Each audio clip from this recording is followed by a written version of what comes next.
In 1977, I joined the firm of Bushy Burry Architects, and we were at this location. We've been here for over 50 years.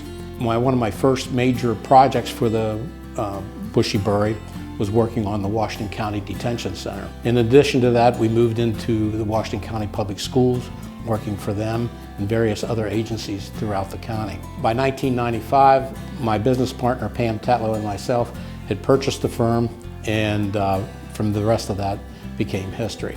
George Bushy was active within the community and expected our involvement also. So we understood who our client base was and what was needed within the community. And through that experience, through what George introduced us to, you met the likes of John Hershey, Merle Elliott, Mike Callis, and John Waltersdorf. And it became apparent that this was the goal that you needed to set your life to, because these guys had all done well through the community and were, at their later age, was giving back to the community, which was a very important part of the community growth.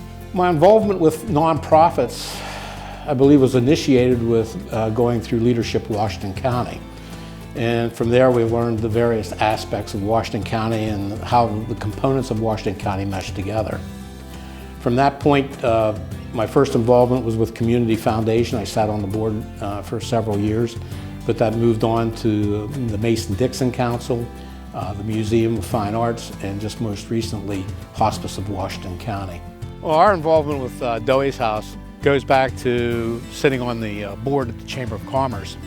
And we were there for a luncheon, and Neil Glessner was beside me, and he was telling a fellow chamber member about the experience he was having with his mother, who was passing away in a nursing home.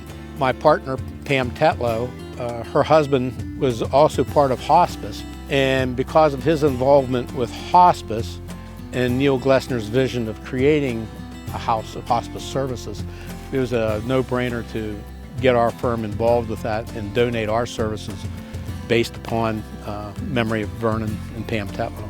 How do you do it all is basically based upon the staff you have working for you. We have a terrific staff, and they give and they give and they give, and through their giving and accuracy in their work, we're able to give back to the community as a firm. To receive this award for Volunteer of the Year certainly came as a surprise. Kind of made you feel that you made a step towards those John Waltersdorfs, Merle Elliott's, and those folks, and that you made a step in the right direction. I think the need to get involved in one's community is important to all folks, no matter where you're at in the total picture of the community.